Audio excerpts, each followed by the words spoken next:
Бүгүнкү көп үй бүлөлөр бир үйдө жашап, бирок бир жүрөктө жашабай калды. Исламда нике ушундай беле деген суроо болот. Жок, исламда нике мындай эмес. Биз балким никенин эрежесин эмес, биз напсынын эрежесин карап калдык. Бул видеону аягына чейин көрүңүз. Анткени акырында үй бүлөнү сактап кала турган 3 алтын сабакты айтам. Мына ушундай пайдалуу сабактарды көргүңүз келсе, бизге сөзсүз катталып коюуну унутпаңыз. Бүгүнкү күндүн негизги көйгөйү сүйлөшпөй калуу. Адамдар уккусу келбейт, бирок дайыма түшүндүргүсү гана келет. Аллах Таала Куранда айтат: "Алар менен кадыр барктуу жашагыла. Эгер алар силерге жакпаса да, балким Аллах көп жакшылыктарды камдап койгон дерсе, силерге жакпай жаткан болушу да мүмкүн." Ниса сүрөсү 19-аят. Бул Куран аяты эмнени түшүндүрөт? Аллах бизге кайрылып: "Эй пендем, сага берген аманат менен жакшы жаша. Жаман сөз айтпа. Мен берген аял сага жакпаса да, балким ал аркылуу мен сага көптөгөн жакшылыктарды берем. Мисалы, адептүү, акылдуу перзенттерди" деп айтып жаткандай. Көбү менин укугум деп сүйлөйт, бирок менин милдетим деп ойлонбойт. Исламда нике бул келишим. Келишим болсо жоопкерчилик. Исламда нике бул келишим. Келишим болсо жоопкерчилик. Чынында кандай иш баштаба, бирөө менен келишим түзгөн болсоң, демек сен өзүң тараптан аткарыла турган жумушка жоопкерчилик алып жатасың деп түшүндүрүлөт. Мурун ата-энелер сабыр кылчу, азыр чыдабайбыз. Сабыр кандай? Сабыр ал унчукпай чыдоо эмес. Сабыр Аллах үчүн өзүн кармоо.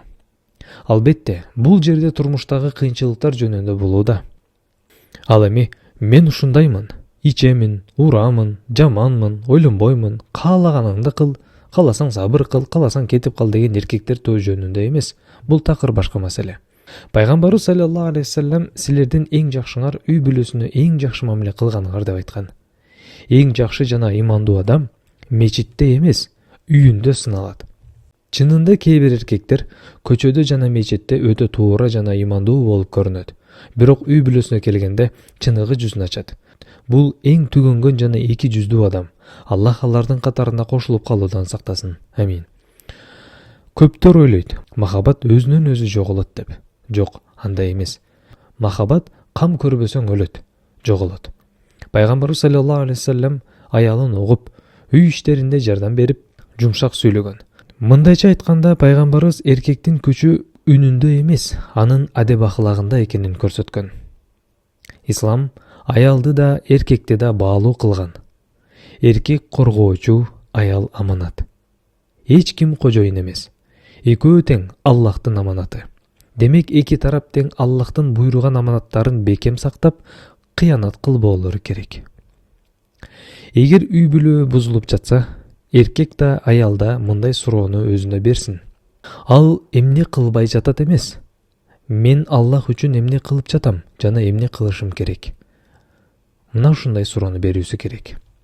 Мына эми үй бүлөнү сактап калчу 3 алтын сабакка да жеттик.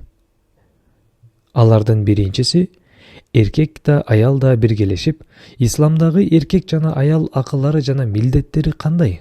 Окуп билүүсү керек. Экинчи, сабыр. Сабыр никени сактаган эң чоң калкан.